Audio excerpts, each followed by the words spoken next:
Hello, everyone, and welcome to One Control Port Podcast, episode 169. I'm Benjamin Yoder here today to talk to you about video games. I'm not going to talk to you too much about Shining Resonance this week. Like I said last week, I'm pretty much done with everything in that game. This week, I have finished it up entirely, or everything I wanted to do with that game. So I'm basically done. Just under 60 hours. That game was originally going to be a shorter JRPG for me, but I came to find out later as I was doing the content of that game, the content I wanted to do made it be closer to 60 hours. So yeah, either way, it's done. It's over. It's good. We'll do like a quick play of it at some point. Using the new quick play format, I think JRPGs are going to fit a lot better into that. So I'll be able to do like a video on that. Where before I wouldn't be able to do that. So I'll have something like that coming up eventually. I don't know quite when yet, but eventually. In terms of single player stuff this week though, mainly been focusing on Jet Girls. I got my copy on Tuesday, the day it came out, and I started playing it.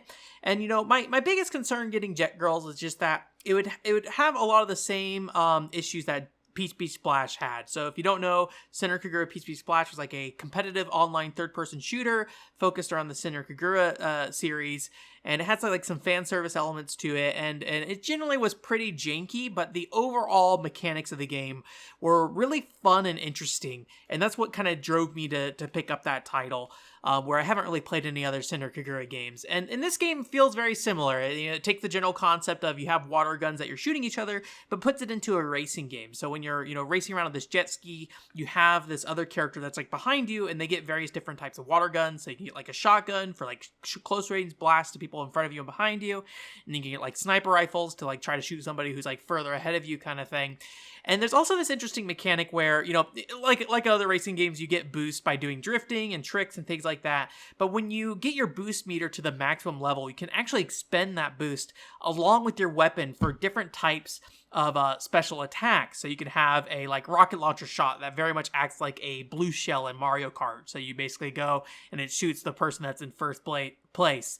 Then you have like sniper rifle ones where it like sends this like long like I guess you could call it laser beam that comes down from the sky across the center of the track around, I think, for like a whole lap kind of thing. And so it goes and like hits everybody who is in the center of the track essentially. And so you have some cool things like that. And then you also have in the boost system kind of a incentive to store boosts longer than you normally would. So you have a boost meter that can go all the way up to 100% kind of thing. And when you max out that 100%, you can expend all your boost all at once essentially. And when you do that, you get additional boost on top of your normal amount of boost. That would be, if it drains slower, I guess is the better way to put it. Your boost meter drains slower. But you can't like pick and choose how to boost. Like you can slow down your boost kind of thing. Like you don't have to be boosting at all times, but it's still draining your boost meter whether you're boosting or not. So you have the opportunity to use more boost than you normally would, but you have to use it all at that one time. And then once that actual time period's out, you're then down to 0% boost until you earn it back up. So it's kind of a lot of trade-offs in the mechanics of the game, which I think is very cool. There's also some other cool things on top of it when it comes to like doing certain tricks will give you certain buffs, things that make you invincible for a period of time, things that increase your handling, increase your speed, give you extra boost refill. And there's a lot of little things you can do too while you're racing to increase your speed as well as get additional boost throughout. So there's a lot going on in this game mechanically. The biggest challenge though is that the game doesn't really challenge you to use many of these, at least from what I've seen so far. So I've played through the first story, which is basically the main team of characters basically. So I think there's like 5 or 6 teams. The main team's from Tokyo. And essentially in these single player missions, the main goal is to come in first. Like you just need to get first at that race. But there are 3 additional special missions that let you unlock different cosmetics and things like that. And a lot of these special missions though are things that require you to be, actively interacting with other characters in the race. Like, making sure you're shooting people with different types of weapons, overtaking 2 characters within a particular period of time, things like that. The problem being is that the story mode, as far as I can tell, is set to easy, and I need to look a little deeper, but it doesn't seem like you can change the difficulty. So unless you're like very much trying to lose the race, there's a good chance you'll never actually complete those objectives because you'll be like 40, 50 seconds ahead of everybody. And if you're that far ahead of people, you're not really shooting anyone with different types of water guns, right?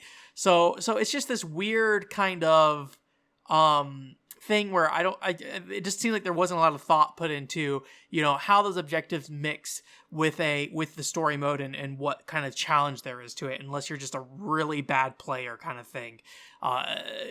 Maybe they just have a low expectations for what their players can do. I don't know. But either way, it's just way too easy in the story mode. I did play a little bit of the free mode on normal, and normal seems to be a bit more of a challenge in that case. So it definitely seems like playing on normal mode in the free mode gets you that kind of interaction you can have. I would say the last lap, you're typically ahead still. But you still get the first couple laps with time you're spent shooting other characters and things like that. So kind of the challenge though, and part of this is that whether you're playing easy, normal, or hard largely doesn't depend on your skill as a player. It largely depends on your jet ski. So your jet ski you can upgrade with different like speed up parts, power up, or turning parts, extra boost parts, things like that.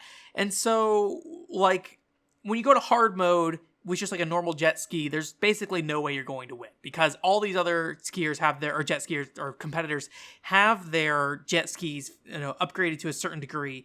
And so they're going to always be ahead of you. And this is true for online as well. So if somebody, has a higher like leveled up jet ski than you, there's basically no chance you'll win against them. Unfortunately, you can unequip stuff. So you basically have like a certain point pool for your jet ski, so you can kind of pick and choose what kind of power-ups you put on there. But as far as I can tell from the early game of this, it's all additive right now. So eventually maybe I'll get to the point where that's not the case, but for now it's all additive. So it's just like when you're starting the game, you just have a worse jet ski than everybody else. That's just how it is. And the AI or the NPCs, also have bad jet skis with you. But if you go online, there's a good chance you're going to lose just because you haven't actually played through the story mode yet. Which is kind of a problem that Peach Splash had as well, where basically you had to level up your characters before you can be competitive online. It's kind of an annoying thing. I wish they kept the online space, level, make sure it's competitive rather than, taking these things that you're grinding with online and putting them online. Like they really should make that like the progression separate between online and multiplayer is probably what it is. And the fact that they kind of messed it up twice between two multiplayer games is a little concerning. But it just makes it hard because these games already are not particularly popular. So the first night I played Jet Girls, I went ahead and went online and tried to do some matchmaking. It's like 7:00 Pacific time, and found one person, and that was it. So that was kind of frustrating. And then this weekend, there's somebody in the anime esports community that's trying to organize basically competitive nights for this. I think the only people on there that really were trying to get in that competitive group was me and him, and everybody else was just kind of happened to be there. I'd say there was probably about 6 to 8 other players online on a Saturday around 7:00 Pacific time. So a little bit busier on the weekend. So that was kind of encouraging. But for a game that just launched, having less than 10 people online at once is maybe not the most encouraging thing. But the nice thing is that Jet Girls does not require more than 2 players online to compete. So in Peach Splash, it was at minimum was a 3 versus 3 multiplayer game, which originally was 5 versus 5. Then they actually patched it to not be that. And so you need at least 6 people playing in order to play online, unless you're doing like a free mode. In this one, you only need 2 people to start a ranked match. So, there will be CPUs on the track, but they're basically fodder. They're running, super slow. They're basically on easy mode kind of thing. I don't really understand the point of having that other than just, I don't know. It's also kind of weird because you can only do 4 players online, as far as I can tell, but the number of participants in a race is 6. So 2 of them are always CPUs. Just a lot of weird decisions like that around the game. So anyways, I need to spend more time with it. The story mode is about what you expect kind of thing. Just a lot of frivolous dialogue, not a lot going on. I did see some conversations about the game in terms of being, quite toned down in terms of the fan service nature. This game kind of comes out of, the same team that worked on Senran Kagura, and there was an anime that came out for Jet Girls ahead of time too, and Jet Girls, the anime, has a lot more fan service. I think it literally will show like boobs and nipples and stuff like that, and so it definitely has that fan service nature to it, and I think there is at least one instance of somebody getting shot and their part of their clothing falling off is a part of that. So, and Peach Beach Splash had the same thing where, like, when characters get shot enough, their clothing would fall off. The video game has none of that. They all have big boobs still, and some of them are scantily clad, and they're like jiggle physics, but it's not really anything that's drawn attention to or anything like that. So it seems like the Sinner Kagura fan base may not be particularly happy about that. How much of the Sinner Kagura fan base is left at this point, I actually don't really know. If you don't know, with Sinner Kagura 7, they were like, oh, we actually can't release this game how we were planning to because of the new, Sony guidelines on PS4 kind of thing. So yeah, it's one of those things where, like, I really wonder, how much of their player base is left for Sinner Kagura and how much can they leverage those. And Jet Girls does have Sinner Kagura characters as DLC characters. So you can buy them. They're expensive though. It's like $30 for the Sinner Kagura pack. And, they're essentially, cosmetics for the most part. I think technically they might have their own tricks and stuff. But nothing enough that really in my eyes would warrant $30. But, who can say? If you really care, it's there. But yeah, people seem to be kind of upset about that. I will say, from my personal perspective, I think there's some things you can say about, how the developers got to the point that they made Sinner Kagura Peach Beach Splash. And how that kind of came from probably a desire to do some kind of like water gun game with their busty characters and things like that.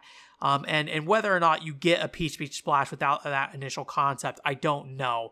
But when it came to the core gameplay of what you're doing in Peach Beach Splash, nothing was particularly reliant on that sexual nature of the game. It's not like Gun Gun Pixies, where Gun Gun Pixies, I think that game is very reliant on the sexual aspect of it. I don't know what Gun Gun Pixies looks like if you strip that stuff away from the game. Where I feel like Peach Beach Splash, you could envision another type of shooter that plays like Sinner Kagura Peach Beach Splash. And I think that same thing's for Jet Girls. I think Jet Girls is very much playable without any kind of fan service, and the concept is very, very much still a solid concept as is. So I'm personally not really bothered that much by the removal of that stuff. When it comes to just the game itself, how I feel about, Sony kind of putting their foot down about these kind of things is a whole other thing. But that's just kind of how it is. There's a lot of arguments about, anime and how it treats their anime characters and often underage looking. I actually don't know how old the characters in Sinner Kagura are. I assume they've been aged up for America at the very least, but who can say?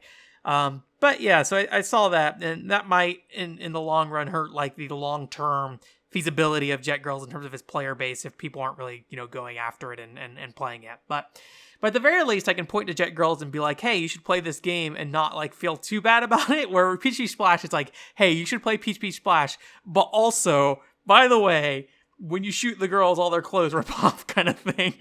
Like that's a harder conversation to have with some people. So yeah. Either way, I think the mechanics Jet Girls is pretty great. I just think a lot of the stuff around Jet Girls is maybe lacking, but I need to spend more time with the game for sure. If you want to see some Jet Girls gameplay from me specifically for some reason, I did stream a little bit of Jet Girls at the end of the stream last week. So if you go to like the last 10 minutes of the stream, you'll be able to see some gameplay there where I play some Jet Girls, and I'll probably have some kind of quick play or something like that later on down the line.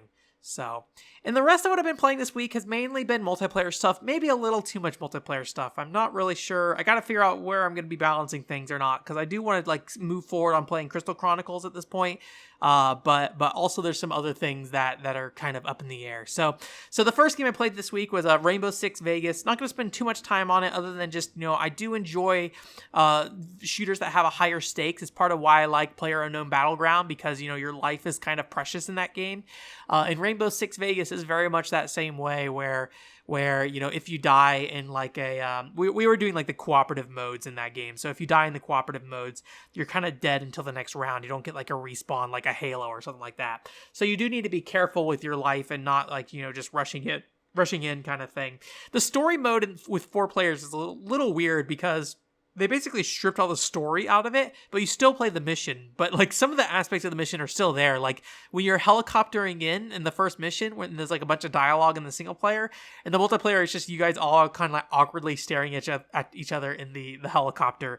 And there's a lot of like intercom messages that should be playing while you're going through the mission. And in this case, there's just nothing. So it's very much just like you can play through the story mode in multiplayer, but you're not getting any of the story kind of thing. So that was kind of weird. Also played a little bit more Overcooked 2. I don't really have a lot to say about Overcooked 2 at this time. I'll probably have to organize some thoughts about Overcooked because in the end, I don't really have a lot to say in general, to be honest with you, about Overcooked. We'll see. Maybe I won't even speak about it, but it's fun enough. There's some fun gimmicks here and there that, that seem fine, but I don't know. I don't really feel like playing. I guess I don't really feel like talking about Overcooked 2 at this time is what it is more than anything. And then I went ahead and started up Final Fantasy Crystal Chronicles Remastered, which seems perfectly fine. There's a lot of kind of bad mojo about the multiplayer ahead of time before that game was coming out, and those issues are definitely there. Like the things you read about the multiplayer is probably mostly true. I think there's a couple of misunderstandings, but overall it's a very disjointed experience. It's not really like a God Eater experience where you're going to play together with players throughout the whole game. Like the original Crystal Chronicles, you're all in a party together and you're going from place to place. Here it's very much just like, you can join my dungeon run if you want, kind of thing. But that's kind of it. And it seems almost more geared towards single player in some ways. Like a single player where you're playing with random people online. It doesn't really seem geared toward, getting a group of people together and playing through it that way kind of thing. Which I think is kind of cool in its own way. But yeah, it'd be nice if you could just like kind of get people in a group and just simplify that process. So it's not just a lot of like, who's making the group, who's joining in. Also, there's like 3 friends menus and you can join people from one of them, but the other ones you can't, kind of thing. It's kind of a weird set of things. So yeah, but generally it seems fine. It's a good looking game still. I mean, the GameCube game still looked great, and this game looks pretty good. There's things where they added some things here in terms of visuals, and there's other things that they took out from the GameCube game. But it's all very minor stuff. If you hadn't looked at that game in 20 plus years and then looked at it now, I don't think you would look at it and be like, oh, the blur effects from these slowdown things are different, kind of thing.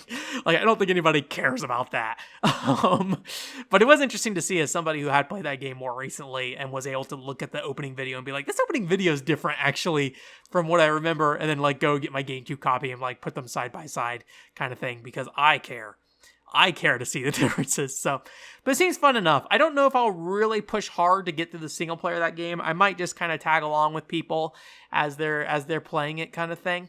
I don't imagine myself like committing to like making a ton of progress on my own, but we'll see. I'm kind of busy right now in terms of stuff. So, but I'll definitely play along with some friends as I go forward.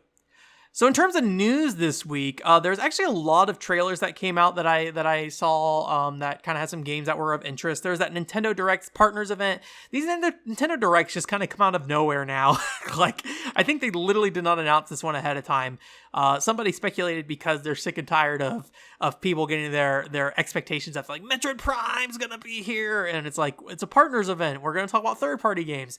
Although there was like a fake post going around about a Fire Emblem Fates HD collection for Switch that I definitely fell for briefly a few hours. I was like, oh, okay.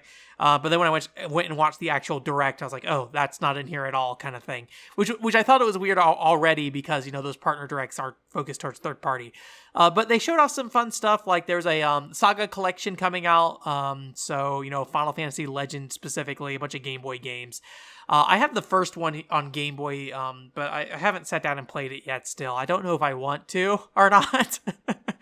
I feel like Saga games, maybe I should be careful of which ones I choose, to be honest with you, rather than just jumping into whatever one I just could kind of get my hands on. But cool to see that stuff coming out. I think that might be a physical collection you can get. I didn't look into it, to be honest, but that'd be cool. I imagine at least in Japan you can get a physical collection for it. Then there's Taiko no Tatsujin Rhythm Adventure Pack. This is the 2 rhythm RPG kind of Taiko games, the Taiko Drum Master game. So you have like the little drums that you hit. It's an RPG version of that. So you kind of walk around an overworld and you get into battles. And when you go into battles, you go and play a rhythm minigames with the Taiko stuff. I will say that the battles don't seem particularly like battles per se. They just seem like kind of battle or rhythm games disguised as battles. So it's not like, a Tokudal where you're choosing attacks and things like that. It seems very much just like, hey, you're going to play a rhythm game, but it's going to be within the context of this battle or something, right? But, I think I am interested in that game, and I might pick it up. It is digital only, which is sad, at least in the US. I haven't seen if the other regions have physical copies or not. But I might try that one out. I like rhythm games with a gimmick. I'm not a huge fan of just rhythm games for the sake of a rhythm game. So if they have like something that's like a JRPG from start to finish kind of thing, then I think I can definitely get into that to some degree. But we'll see. I didn't see when it was coming out. I think it was like later this year, maybe like Q4 or something like that. I'd have to double check, but this is a podcast, and I'm just gonna read the garbage or say the garbage out of my mind rather than actually do research. What are you looking at this podcast for? All right. Anyways, Gamescom also happened, and I unfortunately didn't pay a ton of attention to the Gamescom conference that happened. I was at work at the time, so I kind of like checked in on it here and there. And then afterwards, I didn't rewatch the Gamescom event. I just basically looked at what was announced. The big thing that stood out to me was Medal of Honor, Above and Beyond. This is a VR Medal of Honor game, and it looks very Wii-like in some ways. I think it's an on-rail shooter, and so you're kind of going around and basically doing World War II stuff. But in VR. So if you ever seen like how Medal of Honor Heroes looks on the Wii, it looks very similar to that. You kind of have your floating arms, so you can kind of, aim guns around on screen and things like that. And kind of, you don't have to turn with the bounding box anymore, thankfully, like with on the Wii. So it looks pretty cool. They did say there's some multiplayer, so I assume there's probably going to be some level of like roaming, if not in the entire single player. But at least what they were showing in the story mode, it seemed very kind of like funnily linear experience kind of thing. With a very cinematic vibe to it. A lot of pretty interesting character designs for a World War II game. A lot more, I don't know how to put it. Like they had fantastical hair, where most World War II games, I feel like everybody just kind of shaved heads kind of thing. So yeah, it looks neat and it looks fun. I don't have a VR headset. I think it's maybe particular for Oculus Rift headsets right now. How, open that is or not to other headsets, I'm not really sure. I'm sure there's ways to get around that, even if it is technically locked to an Oculus headset. But it looks pretty neat. I don't think I'll get around to playing it, but that if I had a VR headset, I think that'd be a game I would end up playing. And then there's a couple of other games that I saw just kind of mentioned here and there. I'm not sure if any of these came from any particular thing. One was Nevaya. I probably should look at the Japanese name to see how it's actually pronounced, but it's spelled out like Nevaeh. And this is a like black and white platformer that has a very like Paper Mario aesthetic, although the characters are very much just like kind of cutesy chibi anime kind of characters instead of like Paper Mario. And it uses like a light system where you basically have this butterfly that emits light and you kind of move them around screen to solve puzzles and things like that. It seems like there might be some like enemy encounters that you kind of handle with that too. And I think that at some point there's someone or the main character kind of uses a mirror shield kind of thing to kind of like point light around stuff. So it seems very like puzzle platformy kind of thing. And that's a Switch game. I don't know if that's like a small independent developer or an actual team working on that. But it's got a cute aesthetic, and I'll link the trailer in the show notes if you're curious about that. And then there's also Aikatsu Planet, which is a revamp of Aikatsu. So if you don't know, Aikatsu has been a long-running rhythm arcade game. Basically, if you've watched the Otoka Doll video, the genre I coined was the fashion rhythm genre. So it's a lot about like dressing up your characters and getting bonuses based off that, playing mini games during rhythm aspects and things like that. So a very, very kid-friendly rhythm game, usually focused around fashion kind of thing. And Aikatsu's been this long ongoing thing, and they definitely have been, releasing new versions of the game, but they're all very much built off the same kind of architecture and setup. They've been using a lot of the same character models for a long time. They did do a character model revamp a couple of times for some existing characters, but it's largely been working off the same technology. This is, as far as I can tell, an entirely new system. It has two touch screens, or no, one bottom touch screen. It's like almost DS-like, where the bottom screen is a touch screen, and you have an additional screen on the top screen as well. And you use the touch screen in a very like Love Live kind of way to kind of like touch the notes. And the actual inputs are very similar, where it's like just like a 3-button input kind of thing. Actually, no, I'm a liar. Aikatsu has 3 buttons, but the touch screens have 6 points of contact actually. So it's like three points of contact on each side. So you're basically like touching the screen to touch those aspects of the game. The biggest change I noticed here, though, the rhythm stuff, whatever. It's going to be a very simple rhythm mini game. This is aimed at kids.